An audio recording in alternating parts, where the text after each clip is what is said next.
सतगुरु माता जी की पावन कृपा आप जी संतों पर बरस रही होगी। साथ संगत जी, आशा करती हूँ कि आप सभी स्वस्थ होंगे। दासी आप जी के सामने फिर से एक नई प्रेरणादायक कहानी लेकर के आई है। बेश नहीं, विचार। तो आओ चलते हैं इस कहानी की ओर। पुराने समय की बात है कि किसी धर्मात्मा राजा के दरबार में एक भांड हर प्रकार के वेश बनाए में बड़ा ही प्रवीण था। उसके कर्तव्यों को देखकर सारे दरबारी चौंके रह गए। उसे कौवे, मुर्गे और बंदर आदि जानवरों की बोलियां बोलना बड़ी अच्छी तरीके से आता था। सभा में जब उसने कुत्ते की बोली बोलना शुरू की तो बाहर कुत्ते भौंकने लगे। कौवे की बोली शुरू की तो 20 कौवे आकर के काएं काएं करते हुए वहां इकट्ठे हो गए। इसी प्रकार उसने विभिन्न स्वभावों के लोगों के वेश बनाकर हर सभा के सभी गुणवानों विद्वानों का मन मोह लिया। राजा भी बड़ा प्रसन्न हुआ। राजा ने उसे मुंह मांगा इनाम देने की घोषणा की। इतने में एक दरबारी जो अपने आप को बड़ा ही चतुर मानता था, उसने राजा से निवेदन किया कि महाराज, इनाम देने से पहले इसे एक योगी का जो समाधि में लीन हो वेश बनाने के लिए कहा जाए। यदि यह वैसा कर पाए तभी इसे इंसान इनाम का अधिकार होगा। भांड ने हंसते मुस्कुराते हुए ऐसा वेश बनाने की चुनौती स्वीकार कर ली।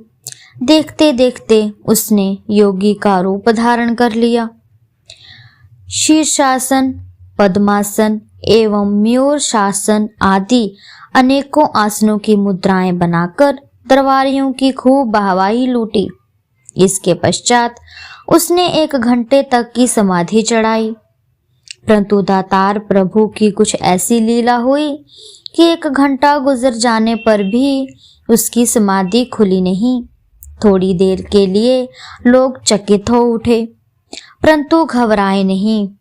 वे लोग समाधि खुलने की घड़ी से घड़ी प्रतीक्षा करने लगे।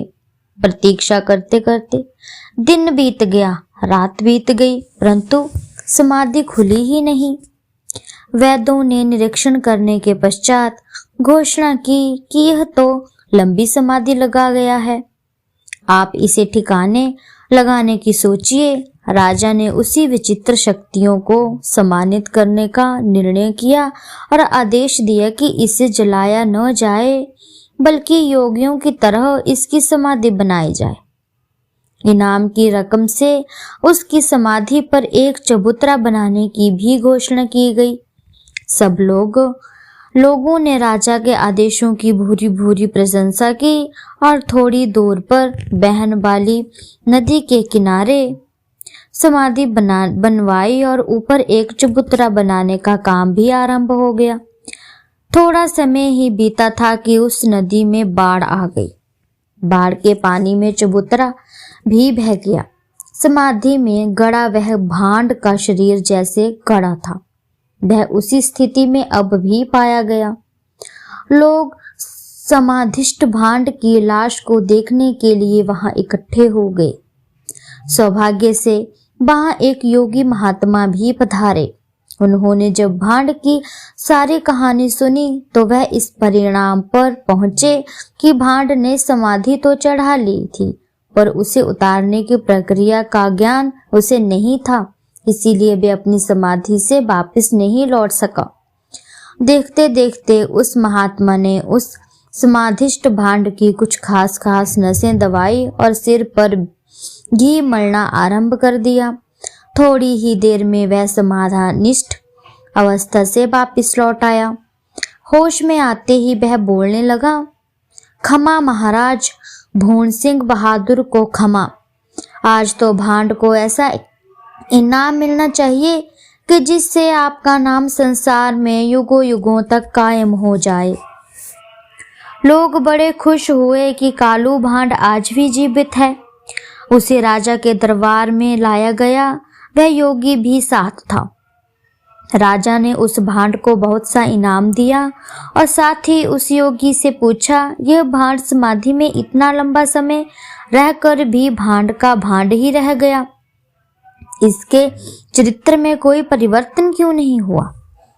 इस योगी ने उत्तर दिया, राजन, ईश्वर ने हमारे शरीर की ऐसी रचना की है कि हम उसको जिस स्थिति में रखना चाहें रख सकते हैं। यह मिट्टी खाकर भी रह सकता है और घास खाकर भी रह सकता है, विष खाकर भी रह सकता है, उपवास करके भी रह सकता है और समाधि में भी रह सकता है, परंतु इन क्रियाओं से मानव पर कोई सीधा प्रभाव नहीं पड़ता।